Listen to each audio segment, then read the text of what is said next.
All right, we are back with another episode of our humble podcast, and we have a very interesting, I think, episode at hand. We'll see how this goes, but as you can tell, we don't have a guest with us today. It's just going to be me and Christina here having a conversation.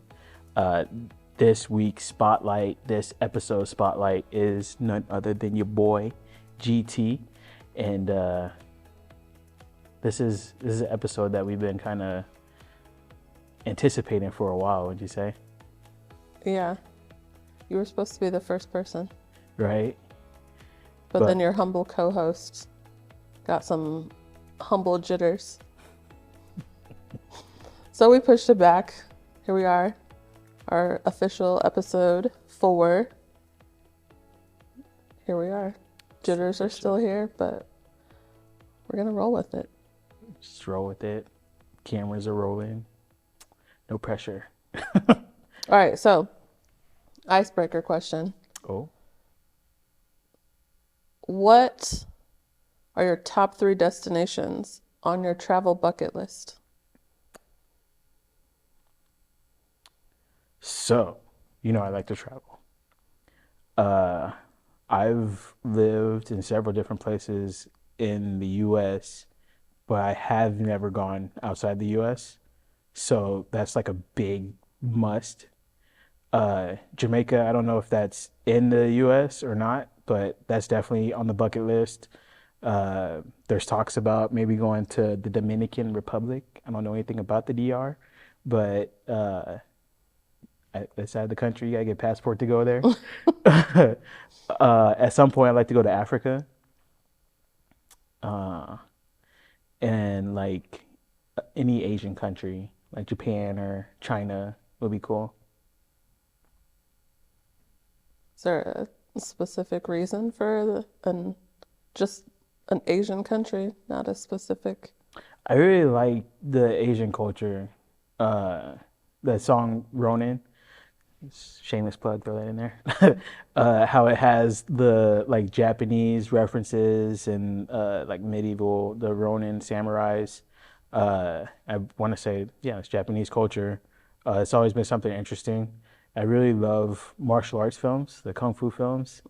Uh, so that has always been something I was just interested in their culture, and it would be cool to see the sites and where that stuff happens. The Karate Kid, right? Like some great Asian culture. When I think Asian culture, I definitely like first thing that pops up, I'm like Karate Kid. Right? No. All right, so you're talking about Ronin. Anime. So, what is Ronin? I know what Ronin is, but Well, a lot of the people listening don't know what Ronin is. So maybe we could kick it off with, you know, who are you? who am I? Who are you? I'm George. GT Dine. Born name George Turner the Fourth. Right, Stage name GT Dine. right. House name Dad with the occasional bruh, you know? Right. But who are you? Yeah, I am all of that and some. I am a dad. Uh, that is a big part of my identity. Uh, I love my kids. They're amazing, and I want to try to be the best dad that I can be.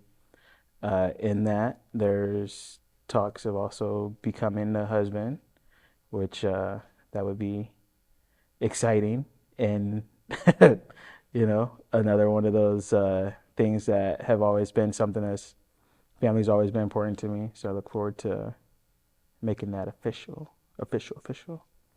Um, Professionally, I'm an audiovisual technician. I set up lights and audio and projection for corporate events and concerts. I really enjoy that work. Being able to help be a part of events happening is it's really cool. It's really interesting seeing how we can go from just an arena, an empty arena, to a whole concerts built, the all the technology that goes into that, and the different set pieces, like seeing all that stuff come together is really cool. And I think it also is kind of preparing me for when Humble Kings is able to take our show on the road. So I'm learning all this technical stuff, how to orchestrate things and build sets, and we'll incorporate that when we get to that point. Uh, I hope I'm answering your question. Like all that stuff is part of me. Uh, I would say the character of the Ronin is something symbolic of. I love the samurai culture. Samurai are Asian, Japanese warriors. Mm-hmm. They wear their armor, and they have their katanas, the swords. I think those things are, as interesting as it is, I never really match Christianity and Asian culture. And I don't know if, like, I don't know what that looks like, Christianity in Asia. But we've talked before about the armor of God and how there's different pieces of the armor of God. Samurai wear many layers of armor. And then the Bible is referred to as a sword. The sword, I don't know the scriptures, and I'm like on the spot. I wasn't planning on talking about any of this. But I think there's like references about the sword being the word. And I know I've used that in a line, one of my songs. But basically, a Ronin is a samurai that has no master.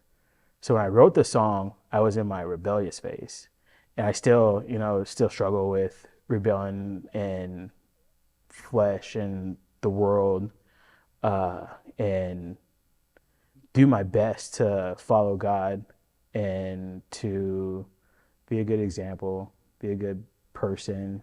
But there's always that edge, you know. Mm-hmm. I think at that time I also wasn't working full time, which is something I feel really strong about, being able to be financially independent. So I'm not specifically reliant on any one person who doesn't always necessarily have my best interests or my family's best interests in mind. So that character of the Ronin is just a symbol of freedom and the willingness to fight for what you believe in. You didn't know that, did you? Guess I'm learning a lot today. All right, so we got AV technician, Yeah, father, yeah, lyricist. yeah. What else? We're missing one. Missing one. Oh, the first student. I'm also a recruiter. I hire bus drivers. I don't think that's what you were talking about, though. I mean, yeah. Okay. Yeah. Working for First Student has been a really enlightening experience. Like, there have been a lot of really interesting things that are changing in my life because of my association with First Student. I'm learning a lot, being stretched in ways that I never thought I would. And I'm Mm-hmm. actually excited about it because there's so many opportunities, and the work that I do actually does matter, even though I feel like I'm looking for unicorns, and a lot of people have a hard time with driving school buses. It's been a really, really good opportunity and a great company to work for. Shout out to DJ Flyness for even making that connection, and for Jenny and everything that she does to support us with Humble Kings. That's actually how I got connected with First Student. They started sponsoring us in the parades. So everybody, hopefully y'all know. If you don't, you need to know. We do parades every year. We do a parade series, and I think this year we have 4 or 5 parades that we have on the calendar. It might grow. We might not make all those, but at least we know that we'll be a part of the Juneteenth parade. That's it. Every year staple. Miller Days is one of the funnest parades that we do. Probably my fondest memory of a parade was from that Miller Days. And then we do the Benson Days, and there's a couple more that are in there. But shout out to Jenny for making that connection and sponsoring Humble Kings in those parades. It's been life changing. So one of the things we haven't talked about, but you kind of threw in there, was Humble Kings. Yeah, I would say that that is definitely part of your identity. definitely. So, what or who It's Humble is Kings. Humble Kings? That is something I'm still trying to figure out, to be honest with you. Uh, I I feel like I'm really good at coming up with ideas, but I really struggle with like really fleshing them out with the details and making them everything that they can be. Sorry. uh, Humble Kings started off actually 2017. We had a radio show. So I was doing programming for Mind and Soul, and in exchange, Reverend Hunter let us have the radio show. So me, Flyness, and uh, I want to say Josh, JC, started the radio show, which even before there was a radio show, me and Josh actually started Humble Kings. So I have to give him, I have to give him like his founder credits because I just kind of took it and ran with it. But when we were making music, that was kind of our like group name was Humble Kings, and then we started making music together, and the radio show happened, and then out of the radio show, we were able to bring T into like our circle, Hmm. and I just kind of felt like we needed some identity. So as we continued, I don't know, we got I want to say over 100 radio show episodes in. Uh, we were also growing in the shows that we were doing. Roger was doing Live Loud. We had several other shows and events that we were collaborating in, and it's like we need some kind of identity for our group. Hmm. So it's Humble Kings. Since then, as I tend of having a tendency to do, I started connecting other people to Humble Kings. I want to say it might have happened when we took Good Vibes to Chicago.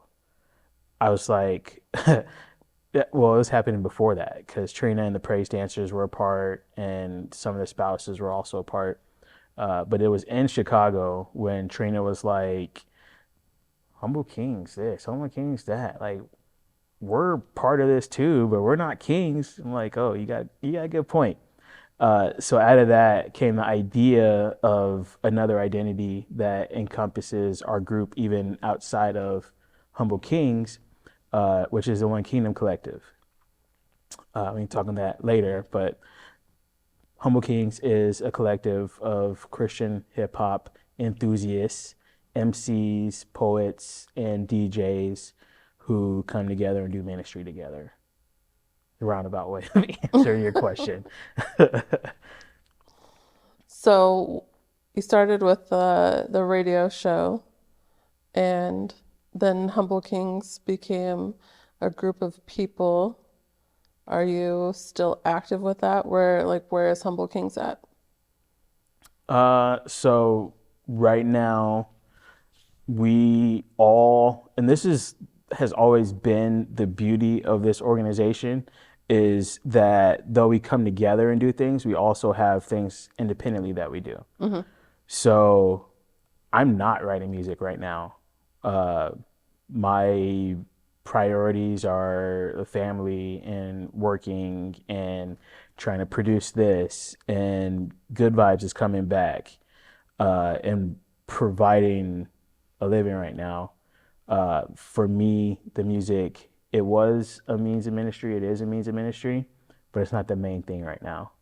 Uh, Other people are in a similar situation. I know Roger's working two jobs now, so I don't know when that man sleeps. And T's now preaching. I don't know where T gets his energy from for school. He was working full time and also doing his music. I believe he's still working on music, but as a collective, Humble King's not working on anything. We do have project that has been in the works and been discussed, uh, a collaboration project under Humble Kings, but that takes time and money, and starving artists is a real thing. Support your local artists. Yo, please. JLB, he's still out here doing his stuff. And Jerry Resound, he's making music. Um, I want to say Ryan is continuing. He's always got something he's working on. But as a collective, no, we're not working on anything. We'll be in the parades. So we're looking for Humble Kings in the parades this year. And we have a series of shows. Actually, yeah, so Humble Kings does exist. We are present. There you go. There we go. Even though we're not working on music together, everybody still has lots of different things that we have going on independently. Good Vibes is a part of that, is a product of that. We also have a series of shows under Live Loud that will be coming out this summer. The first Good Vibes is actually a part of that. And then we'll be going to several churches as a part of Live Loud. And yeah, there's other stuff going on. I just don't know exactly what it is at this point. This is my 10-year anniversary of rapping this year. I started rapping in 2013. So I think I've heard that in a lyric before. right, a couple times. I put it in a couple of them. So I feel like we should do something, like maybe incorporate the Christmas party into like a show or something. I'll say, so Humble King started as a name for you and Josh to record music under, and then it grew into a radio show. I feel like what it is a family. It's like a name for a family, like a crest or, you know, um, because no matter what, it seems like even though everyone is growing in their own, lanes and their own branches or whatnot, like it's hard to find one of you without another one of you. Yeah. No matter like what the event is, whether it's a parade or it's a open mic show or it's a flea market, there's always, you guys rarely flock alone. So I feel like it's, Like cockroaches? well, I would never compare humans to cockroaches.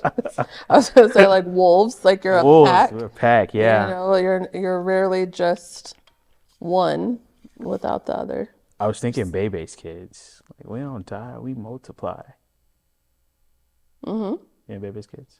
I know Bebe's kids, but you're not Bebe's kids either. So I was just saying like a family. It's Humble Kings is like a family. You guys do a really good job of like supporting each other professionally, but also, like you were talking about T. Barlow becoming a pastor. There's a lot of familiar faces there with his, or if someone's having a baby or if someone needs a babysitter, it's become a family. So I think that's really cool to see how that has grown from just two guys wanting to try to record some decent music to a radio show with some pretty dope artists to just a whole family that has grown into something else that will be talked about later. Yeah. It's kind of cool. Yeah, thanks for helping to paint those dots. I feel like that family is exactly what it's been. I just didn't have the words to quantify it as that. Because you're right. We're brothers. Those are my bros. Jesus' little brother. He's all our brothers. And yeah, we support each other and each other's families, and we're there for each other. And if somebody needs something, they know that, the fellowship is there for them. Thank you. You're welcome. So 10 years 10 years. since you started writing music. Yeah. What do you feel is like your inspiration to write? Life. I feel like when I go through some of my toughest seasons in life, I have some of my most impactful writing. Mm-hmm. Uh, Yeah. There's been some decent stories that have come out of life. I use my life as my inspiration, my music. Um, I never wanted to be one of those rappers that talks about stuff that I don't live. Obviously, faith is a big part of my life. So that is, I try to let my faith direct my music. But I want my music to be a real reflection of my life. And it's ugly sometimes. And there's like painful things that I've experienced that gets relayed in the music. But I try to, maybe I don't. I've heard before about like artists that have like a hope, like a hopeful. I mean, it's Christian music. Like our hope at the end of the day is that it's in the sanctification from Christ, right? Hmm. We have a hope that when this life is over, that we'll live in eternity in relationship with God. There's hope in that, right? For whatever you're experiencing in life, there's something to look forward to in the next life. Yeah. Um, I feel like at the same time, while we're here, we experience some tough things sometimes. And I just watched a interview. Well, it was just a little clip I saw on Instagram the other day. Lecrae was talking about his scars and how him addressing his scars helps people who have wounds today know that there's healing on the other side of whatever they're going through. I feel like that's like the double-edged sword of not always having a hopeful message in the music, but really being real to life experience. So Hmm. to say, my music isn't always like uplifting, upbeat, turn up or whatever. Like I just try to be a real reflection of life. That's where I get my inspiration from. My life, my experiences, stories that I've heard or that I hear about. Um, and I try not to say that it's me if it's not. Yeah, I feel like that's kind of true. When you think about, I mean, maybe I don't know if you were a journaling, I don't want to use the word diary because, you're a guy. Stigmas.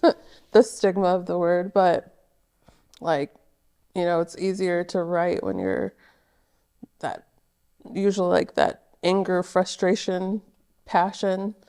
I think that kind of goes a lot aligned with, like you were talking about how your faith is important to you. Like praying. How often do you pray when you're just like at your wit's end or you need something versus like you're thankful, you know? Yeah. Hard times seem to spark more wherever my mind's going. Do you know what I'm saying? Like, It's emotions. I feel yeah. like hard times are some of the strongest emotions. Hmm. Sorrows, grief, sadness, heartbreak. Like those are really strong emotions that people can relate to. Hmm. But so is joy Yeah. and happiness and thankfulness. So yeah, when you relate it to praying, like I think I probably don't do the best job of praying in good times and bad. Hmm. I know if there's something I need, like please God come through. But I also try to be thankful and make sure that I pay homage to God even in the high times. Um, yeah, but I probably do more when things are bad. Hmm. Pray a lot stronger. Well, and I think when it comes to music too, you know, a lot of people, especially now, times are are hard for more people than not, you know? And so hearing music about struggle and overcoming struggle, I feel like is going to capture a lot more people now just because we're all in it, you know? Yeah. And you want to see someone relatable, you know, like a real person. Not that Lecrae is not a real person, but you know, you want to see that person that you bump into the grocery store or you sit in the same area at a concert or at church, you know, you want to know like, okay, I'm really, really not alone, you know, and I really can get over this. So I think it's still important to have like that music. And I like that knowing you personally, that you have a nice mix of this is struggle, this is anger, and then also like this is happiness, this is joy. You know, it helps tell your whole story. So I think that's something that I admire about your music. Well, thank you. You're welcome. Well, we're actually coming to that time. Hey, Yeah, time flies. she's the timekeeper today. Last episode I went over and I heard about it from the man with the power. But yeah, this is it's going a lot smoother than I thought. I wasn't sure what to expect, but we have good conversations, and yeah, thank you for saying yes and leading this discussion. You're welcome. Do you want to do the close or should I do it? I'm gonna let you All right. handle it with and do the smirk too. Though. You're already starting. We want to thank you guys for tuning in for this half of the two-part interview. Christina has been such a gracious host in hosting me, the guest, this week. Did you just like the guest? But we'll be back. You guys make sure you tune in online. This goes up on YouTube and on Rumble. And we also have the podcast that comes out in an audio format, and it's the whole hour. So our air times are Sunday and Wednesday, 7 p.m. every week. And then on that last Wednesday, actually after Wednesday, it comes out on Thursday, you'll get the archive online for you guys to check out. Our Humble Podcast, thanks for tuning in. It's your host, GT, and I'm the host. Oh, excuse me. There's your host. The host, Christina, and my guest today, George Turner, GT Dine. Dad breath. Damn that. All right. We'll be back with the second part of this interview. You guys have a great week, and we'll see you soon.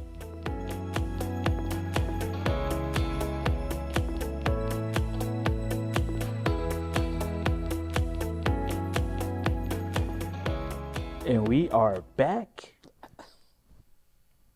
Welcome back to our Humble Podcast. Some remnants of the Humble Kingz radio show. I would do that when we come back from a break, and he would say something corny like chiropractors. We are back, like chiropract. Anyway, wrong show. This is GT and Christina, who's actually the host today. And this time I am the guest. This is the second part of our two-part interview. Christina is here asking me some questions, helping you guys get to know me. This is interesting because we're usually a team interviewing other people. And today she's interviewing me, which is great because we're both getting to talk a lot more than we normally do on the show, which I love. Nice. That's great. All right, so part one, we talked about who you are, your identities, and Multiple identities. but not in like a medical diagnosis sense. And then we talked about what you're up to or what you've been up to. So you talked about your music and what you do for your 9 to 5, which is not really a 9 to 5, but Nope. and you talked about some of the projects that you have started and that you're involved in. Yeah. And we were ticking them off. I don't know if we hit all of them. We talked about Good Vibes. Good Vibes coming back Yeah. in May. Looking forward to that. And we have all our dates out through November. I think the first Friday in November is the last date for that. So to most people, good vibes is like a euphoric state, like happiness, Yeah. but this is the good vibes with the Z at the end, Yeah. which is what Good exactly? Vibes is a family friendly open mic. So that is ran by Humble Kingz and also Sponsored by First First Student. Student. Yeah. And also indirectly sponsored, founded by Urban Voice, which remains unspoken. It's a secret. I actually thought about doing Urban Voice tapings here in this studio. Wow. This is a pretty cool setup, and I have some ideas to use this space. That would be pretty sway, as the kids say. They don't, but so good vibes, the open mic. Yeah, So that was a lot of, you're up to a lot. You've been up to a lot. You a whole stay up lot. to a lot. Why? What is it that drives your big dream, big goal, big ambition life? Yeah, well, my something that's really important to me is in every way making sure that my family has a better life than I did growing up. Providing opportunities and a foundation for them to live the life that they want to, not the life that they have to based off of what we could afford or what we can't afford. Um, which is why I work a lot. But I also have a creative passion that is driven by a few years ago, I was going through a discipleship program through my church. I was going to LifeGate at the time. Hmm. And LifeGate, uh, it was like a men's discipleship program. And the leaders were talking about hearing from God. And we were talking about prayer time, excuse me, and being intentional in that time. Uh, God is always talking to us. We're just not always listening Hmm. or attuned to Him in the way that He's trying to communicate with us. So I was encouraged in that time to spend time while I'm studying, while I'm praying, and allow God to speak to me and to actually hear from Him. And it was a crazy, awesome experience. Probably the first time it's happened in my life. But I heard God tell me that He is going to allow me to do what I love to glorify Him. At that time, I thought it was just music. I loved Christian hip hop. I love music in general. It's always been something that's important to my family. And I was in Christian hip hop heavy and was learning about the reality that you can make music and still have another life. Like, I work a job, I'm a parent, all these things. Like, hip hop doesn't take away from that, music doesn't take away from that, is really a reflection of that, Hmm. which is why I say I put my life in my music. But it was out of that, God telling me that He's going to allow me to do what I love to glorify Him. So I just, as I start projects and the things that I do have, like the goal of that is not for me to become a millionaire, even though that would be amazing if it does happen, but it's to glorify God and provide opportunities for people. It's something that is really important to me, is providing opportunities for people to have what they wouldn't otherwise. Like, if I can, why not? You know? Yeah, that's kind of my thought process there. I love that. So, speaking of like your music, what was the first song Oh. that you ever wrote? What was it called? Rightfully so, it was named Genesis. And I actually uploaded it to my SoundCloud. I have two SoundClouds. One is my demo SoundCloud, where I'll upload things that are not complete because I needed, well, I don't do it anymore. Or do I? Some stuff's in there is private, so people can't see it. But I started the second SoundCloud so that I can upload stuff, so that I can have it in a digital form. Because if it's like just on an MP3, then it's only in on the computer or on the phone or whatever. So having it on SoundCloud, I can listen to it anywhere. But in my actual GT Dying music SoundCloud, if you scroll all the way down there, that song Genesis is in there. And I remember when I first started making music, I invested a lot in like learning how to make music. So I found these guys that taught piano lessons and maybe it was drum lessons. I went maybe once or twice for the drum lessons and then found out that they also teach piano and guitar.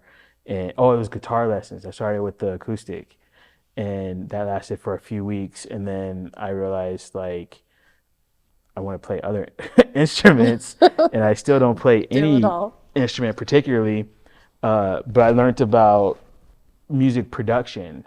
I had got a beat machine, an MPC, that you can like sample songs, which is a big part of like how hip hop originated. It was like scratching tracks from the vinyls and using samples.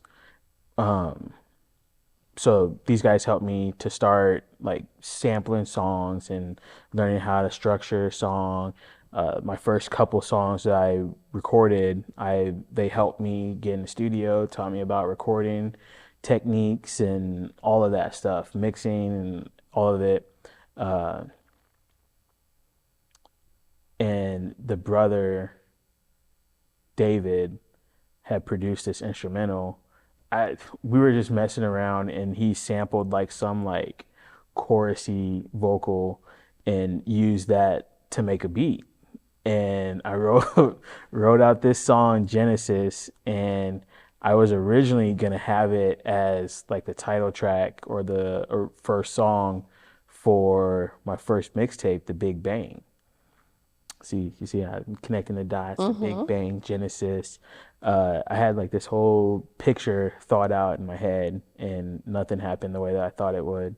Thus is life, right? Yeah. But yeah, that song Genesis. I remember my first time performing it. I was a member of, I don't even remember what it's called, but it's like a public speaking training group.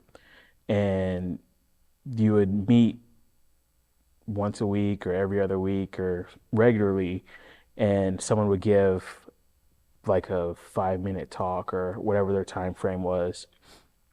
And I signed up to do it one time and presented the song. I did Wow. it with I think two or three songs, and that was my getting used to like performing.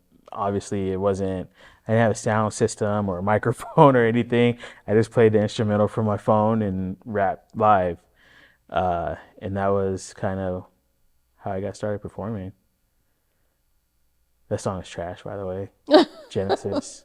Jeez. So on SoundCloud, what's your tag for people to find you on SoundCloud? There's two. GT only. Oh, That's that is the that just for you though? I mean, people, the music that's on there, anybody can listen to. Is Okay. the stuff that's public, you can listen to. Stuff that's private is stuff that, like King, the song that I haven't released yet. I performed it a few times.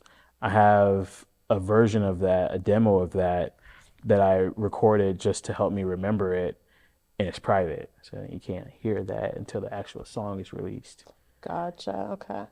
But yeah, there's music on that GT only profile, and then check out GT Dyne, all one word, GT Dyne music with the Q on SoundCloud, and probably even better would be Reverb Nation because they let me put all my mixtapes in one place, but they are uploaded backwards. So the most recent one is at the bottom and the oldest one is on the top. But three mixtapes that I've released so far: The Big Bang, Fallen Broken, and then Fallen Broken XL Verses. All three of those are on there. And then Ronin is available on Spotify and most streaming platforms, but that's the only song I have on those platforms, other than songs I collaborated on, which most of those, I don't want to listen to. I mean, I kind of like the idea of the chronological order. You can kind of see your development as an artist because, as I've said to you before, when I first heard you, when I first heard you rap, like 5 years ago, it was it was nice. It was 6 years ago, Was it 2017. It'll be 6 years. coming up this May? Yeah, Wow. it's already May. This This month. That's crazy. Wow. yeah, it was you've come a long way. You don't think it was because you didn't like hip hop? No, because I mean, I didn't like listen to it as much as you, but I mean, I grew up hearing hip hop music. It wasn't hip hop. I probably listened to more hip hop than rap, but it wasn't the genre of the music. It was just you were very like choppy, and now I feel like you've More found like fluid. you're a more fluid rapper that I kind used of, a knife before. Now I'm water. yep. And so I feel like it's been cool. I've seen, I mean, I know it's been 10 years for you, but I feel like most of your growth as an artist has probably come in like the last like 3 to 4 years. Which is weird because I haven't released any music since 2018. Agreed. I ain't However, I lying, think but that that was written in. um, it's kind of like practice makes perfect, although Of we're not course. perfect, but um,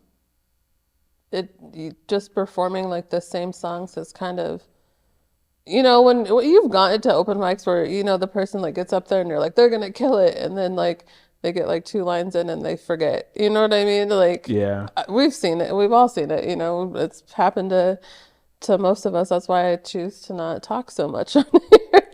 But I feel like you've really gotten into like it goes from like when back in the day when you had to pull the paper out of your CD and you'd open it for the lyrics if you were anything like me, to where you're kind of like reading more than Mm. anything else. Like you've gone from like that choppy, like almost like you're thinking as you're performing to now it's like secondhand. It's in your heart, you know it, so it just flows out. So Yeah, it's good.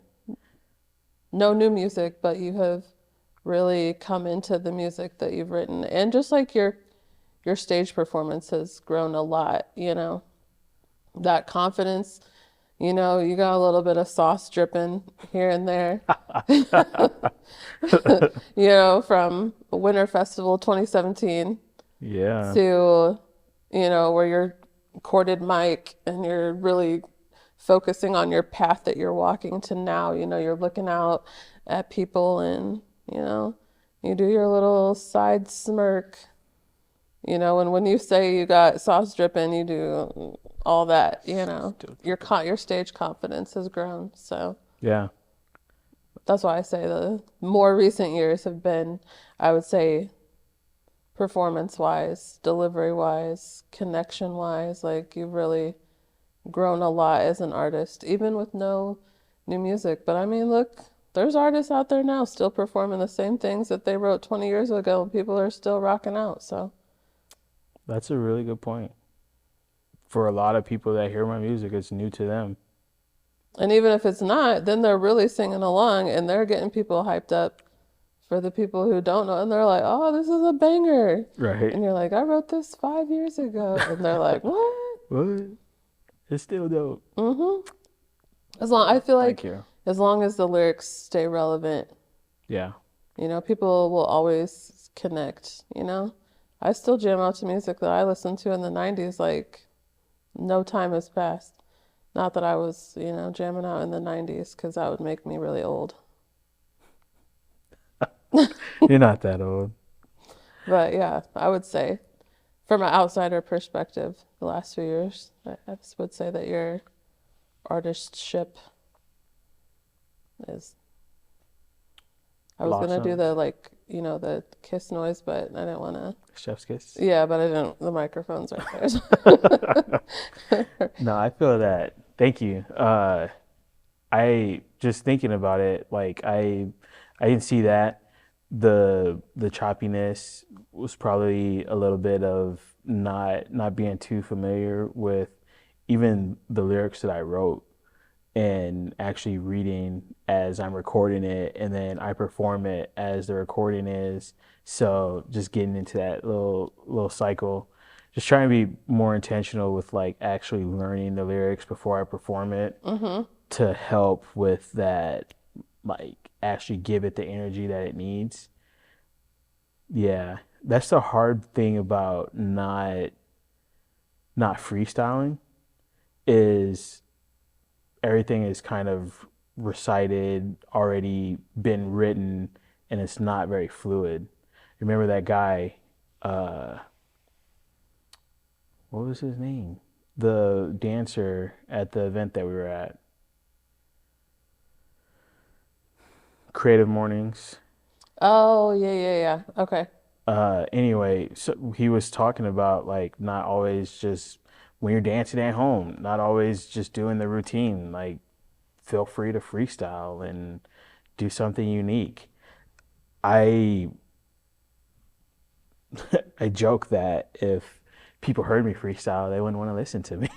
Oh, you don't freestyle? I don't I was gonna freestyle. ask you to close out the show with the freestyle, A so freestyle? that's a no. I'll do something recited, like something I wrote. I didn't try to freestyle. I think maybe we will just skip that. The whole freestyle thing. We've only got about 5 minutes left, but there's Oh, something that I know. I know. time flies when you're having fun. I know. You need that on a shirt. I Put it on your really wanted shirt. us to talk about the One Kingdom Collective before this ends because one of our last questions is like, what are you learning in this season? And I feel like the One Kingdom Collective is something you're doing, but it's also something that's causing or creating opportunities, I should say, creating opportunities for you to learn and grow as a person and an artist, a friend, a supporter, a community member, all of the things. So, All of the things. yes. We also didn't mention Dwell. We're part of a church plant that is huge.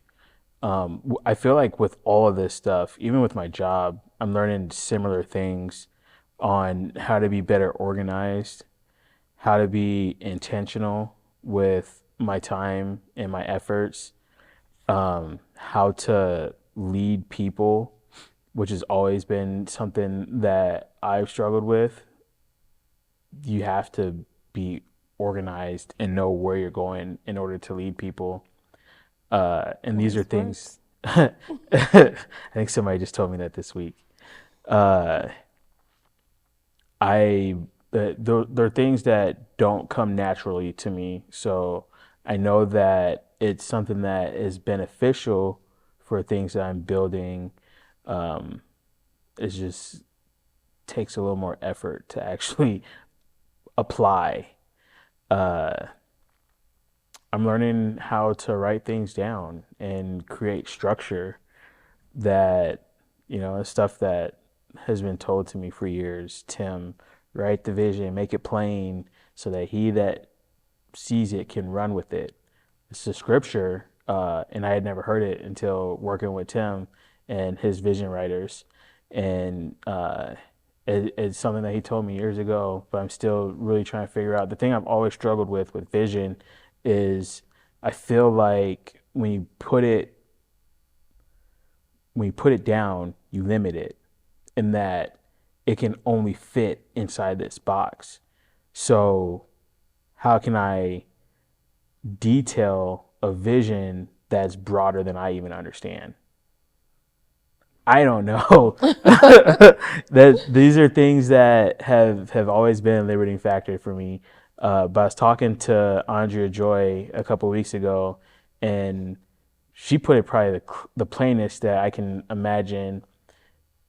What do you see it being right now? Like, if it was exactly what you want it to be, what is that right now? Because that's really all you're trying to build, is what you think it can be right now. Mm-hmm. And then as, a year, 2 years go down the road, you can revisit that vision if necessary, or that can still be the vision of what it is. So One Kingdom Collective right now, and what I see it being, is an organization of people who are passionate about God, that want to create opportunities for people. A lot of them are business owners or creatives, excuse me, in some way or another. Business owners or creatives, and we come and do life and do ministry together. It's an extension of that Humble Kingz family. I like that explanation.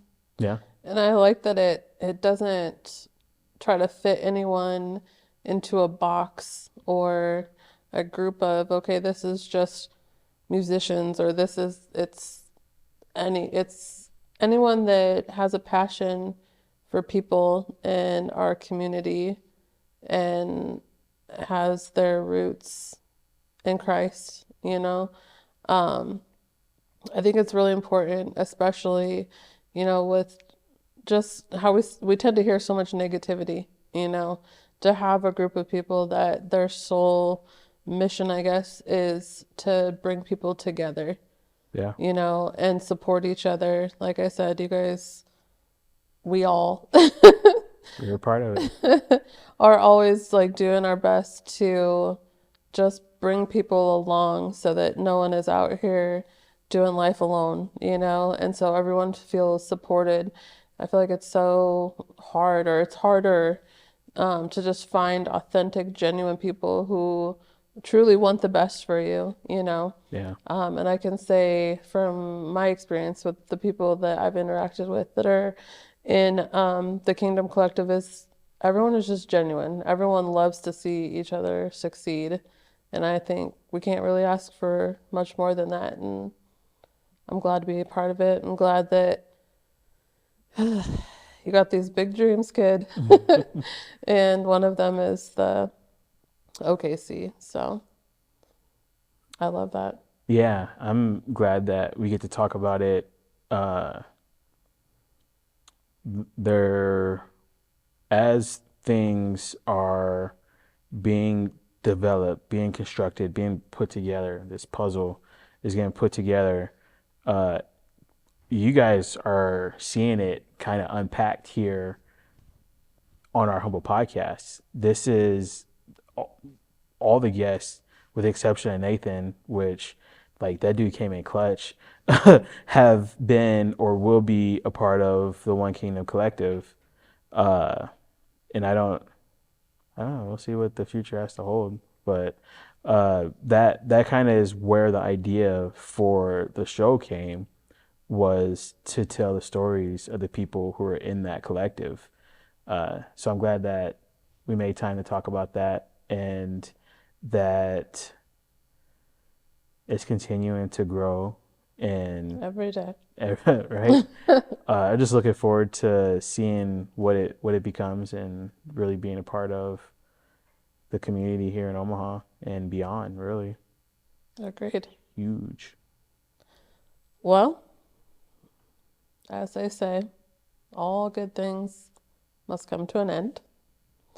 And we're about at that hour mark. So for the people listening and watching, do you want to drop your social / connect opportunities? And then I'm going to have a request. Yeah. Just email me, gturner0324 @gmail, because all my socials are kind of a mess. It's either GT Dine, well, I think most of it's either GT Dine or GT Dine Music, Instagram, Facebook, and GT Dine Music on Spotify.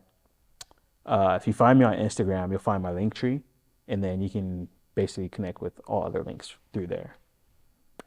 Yeah. That organization piece is a Coming work in together. project, a work in process, but you're getting better. So, Get in there. and we'll have that on the podcasts or the credits, and then we could probably throw that Oh, yeah. into the YouTube description. All right, we got about 30-ish seconds. So, for those listening and watching, can you bless them with some of your lyrical talents, sir? Yeah.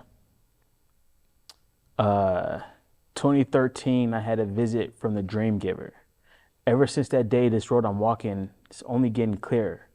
Understand, I'm just a small part of the bigger picture. He never intended us to live like an average figure.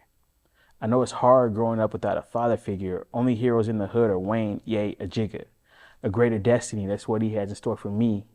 Like any other man, you cut me, you can see me bleed. The only difference is I'm covered in the blood. And none of my ambitions have me living like a thug. I keep it clean cut sometimes. I keep my pants up. My standard's excellence. Succeed at everything I touch. The Father's will, the only thing that I want driving me. I'm moving mountains, though my faith is small as a mustard seed. A greater destiny, that's what he has in store for us. I got a message from above. I came to lift you up. Hey. Dreamer. Love it. All right, this is it for this episode of Our Humble Podcast. We'll be back next episode. Who do we have? I have to look at my phone. But you are organized. You know what's in there? Yeah, I think I have the next 2 guests. So I know that there is an episode that we're going to have to tape on a Saturday. And that's going to be with JC. But that's not the next one. I'm not sure who it is. Well, nonetheless, we'll be back. We'll be back. Until next time.